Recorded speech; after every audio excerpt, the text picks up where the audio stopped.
Hey everybody, welcome back to the Project House. I'm Jim V. Brock with Maintenance Minute. We're a little over a week into this project now and a whole lot of demolition has taken place. Let's go inside and take a look at the progress.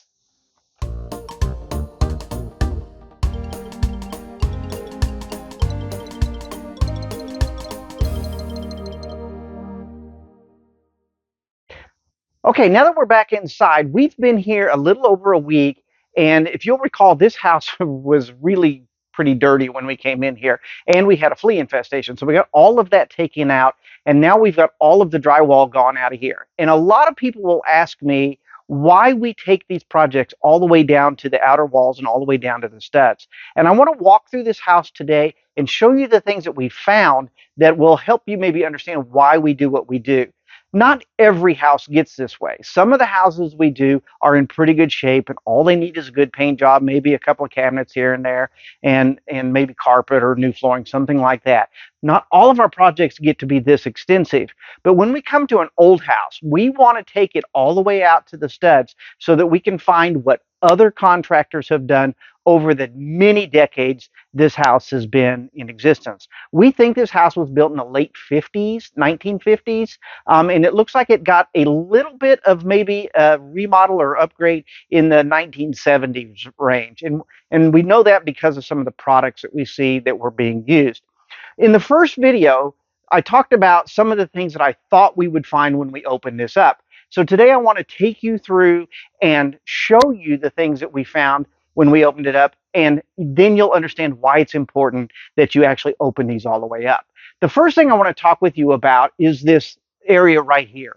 We kind of thought when we first bought this house that maybe this side of this was an outside porch that was enclosed at some point. Turns out I was right with that. We were hoping there was a beam up here. Turns out there's a really nice triple layered 2x10 beam here that has held really well over the time that it's been sitting there. Now, I'm going to open this conversation up with asking you guys for your opinions in the comments section. You're going to notice that this beam has no joist hangers on it. This is because they didn't have them. They didn't have joist hangers in the 1970s when we think this remodel took place. So the question is, the age-old argument on the internet and social media is, are joist hangers good? Are they not good? Are rafter ties good? Are they not good? These are relatively new products, and I want to show you that yes, for many decades, houses were built without those products, and they're still in very good shape today. And this is one of those. So obviously, before we're done, we're going to put the joist hangers in, because if this house was being inspected by anybody at all, they're going to point to that and say it has to have joist hangers. I'm going to simply make the comment, let you guys argue it out in the comment section, that it's lasted for 5 or 6 decades without the hangers. One of the things that I don't like about what they did here when they had the opportunity is you have a triple beam up there, but you only have 2 posts, two 2x4s holding it. So I'm going to add a third 2x4 here to help transfer this to the ground. This is to an outside wall. This goes all the way to the ground. And then we're going to come to this other side over here. And we're going to talk about this wall for quite a bit, actually. Turns out what we hoped we would be able to remove is actually a very much so load-bearing wall. Again, we couldn't see all of the roof planes that were up here because there's no attic access in this house. So had we proceeded with that, we would have had a big problem. But this is one of the benefits for opening all of this up, is not only can we see that this post or this beam landed here, but also, we'll talk about it in just a minute, in this other room, an entire roof plane lands here as well. So as you can tell, on this end, we only have one stud essentially holding up that entire beam. That triple laminated beam only has one stud holding it up. And I want to point out that stud has pretty severe termite damage right there. So we've got to put a post in here to hold all of this up. Now, speaking of termite damage, let's also talk about that on this wall.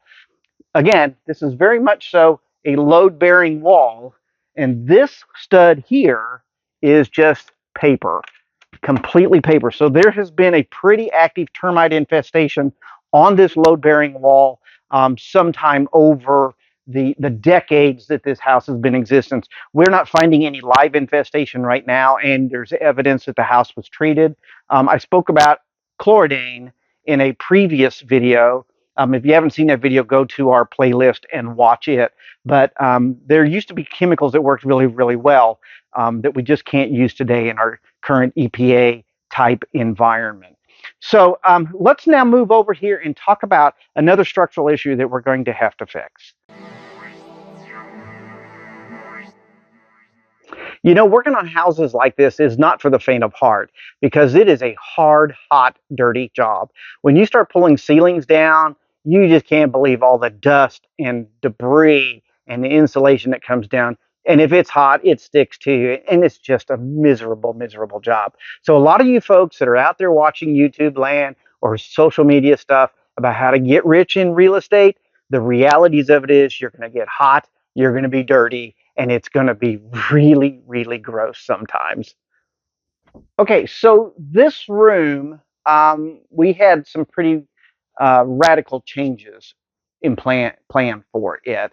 As it turns out, at some point, this part of the house had its own roof, and it planes down to this wall, and we're not going to be able to take this wall out. As a matter of fact, we're going to rebuild this wall properly because of the termite damage. We'll replace the sill plate and all of it going in here. But one of the things we still want to do with this small room is make it a little bit bigger.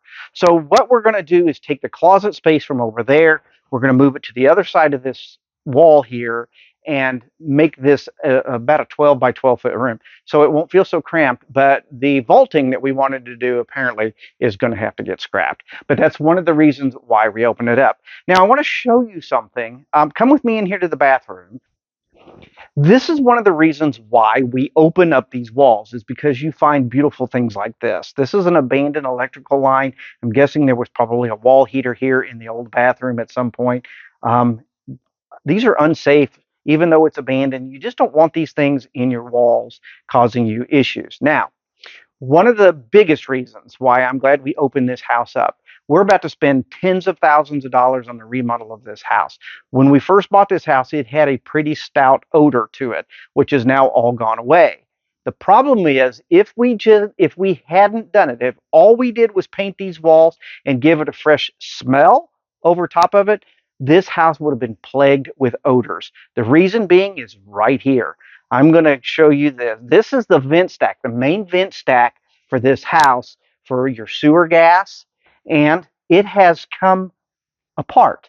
Somewhere in the history of this house, this pipe corroded to the point to where it broke off. And I'm guessing at some time when they put the roof on, they shuffled this pipe around to the point this sewer gas smell would fill up this house forever. And the tenants would complain, and you would always wonder why. This is why it's important that you open up these walls to find all of the problems that have happened just because a house is old or because somebody neglected to do something right. Now, I've got one more for you if you'll follow me this way.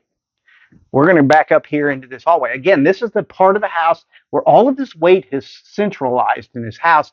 Some genius thought it was a good idea to cut the header out of this doorway. And so it further weakened this point.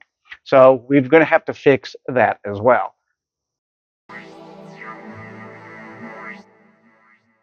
All right, let's go into the kitchen and see what has changed in there. If you'll recall, the kitchen, actually we did a whole different video about because there was a lot of issues here that just weren't taken care of as a landlord-tenant situation. Mostly the kitchen sink that sat right here had been leaking probably for decades, certainly for years. And it made this entire floor here completely, well, I mean, it's just not really safe to be walking right here because it's just had years and years and years of water damage here. So this kitchen's going to change quite a bit as we move forward.